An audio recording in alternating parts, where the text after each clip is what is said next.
ఈ సీజన్లో ఖచ్చితంగా 300 పరుగుల రికార్డును బద్దలు కొట్టేస్తారనే హైప్లో బరిలోకి దిగిన సన్ రైజర్స్ హైదరాబాద్ మ్యాచ్లే గెలవడం లేదయ్యో తుస్సు అన్నట్లుగా తయారైంది. మొదటి మ్యాచ్లో 286 పరుగులు చేసి ఐపీఎల్ చరిత్రలోనే రెండో అత్యధిక స్కోర్ పెట్టిన సన్ రైజర్స్ ఆ తర్వాత వరుసగా 4 మ్యాచ్ల్లో ఓడి మొన్న పంజాబ్ మీద 245 పరుగుల టార్గెట్ను చేసి గెలిచింది. కానీ నిన్న మళ్ళీ ముంబై ఇండియన్స్ చేతిలో ఓడిపోయిన సన్ రైజర్స్ పాయింట్స్ టేబుల్లో 9వ స్థానంలో ఉంది. చెన్నైది కూడా సేమ్ టు సేమ్ కదా. సన్ రైజర్స్ లాగానే మొదటి మ్యాచ్ని ముంబై మీద గెలిచిన చెన్నై తర్వాత వరుసగా 5 మ్యాచ్ల్లో ఓడిపోయింది. మొన్న ఎల్ఎస్జీ మీద మ్యాచ్లో గెలిచి మళ్ళీ రేసులోకి వచ్చింది చెన్నై. ఆదివారం ముంబై ఇండియన్స్తో మ్యాచ్ ఉంది వాళ్ళకి.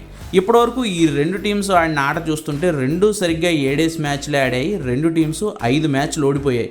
2 మ్యాచ్లు మాత్రమే గెలిచాయి. పాయింట్స్ సమానంగా 4, పైగా నెట్ రన్ రేట్ కూడా చాలా దగ్గరగా ఉంది ఈ టీమ్స్ది. Sunrisers net run rate -1.217 అయితే చెన్నై నెట్ రన్ రేట్ -1.276గా ఉంది. ఇలా లీగ్ మొత్తం ఒకేలా ఆడుతూ ఒకేలా ఓడుతూ ఏదో అప్పుడప్పుడు గెలుస్తూ సన్ రైజర్స్ చెన్నై రెండు సేమ్ టు సేమ్ స్ట్రాటజీని చూపిస్తున్నాయి. సన్ రైజర్స్ చెన్నైతోనే ఉంటూ ఇలా తన ప్రేమను చాటుకుంటూనే ఉంది. ఇప్పుడు మిగిలిన సగం ఐపీఎల్ సీజన్ చాలా క్రూషియల్ కాబట్టి తమకు మిగిలి ఉన్న అవకాశాలన్నీ సన్ రైజర్స్ సమర్థంగా వాడుకుంటూ ఆరెంజ్ ఆర్మీ ప్లేయర్లంతా కాటేరమ్మ కొడుకుల్లా చెలరేగితేనే పాయింట్స్ టేబుల్లో చెన్నైని వదిలేసి హైదరాబాద్ ముందుకు వెళ్తుంది. లేదంటే కాటేరమ్మకు అసలు కొడుకులే లేరని చెప్పుకోవాలి ఈసారి.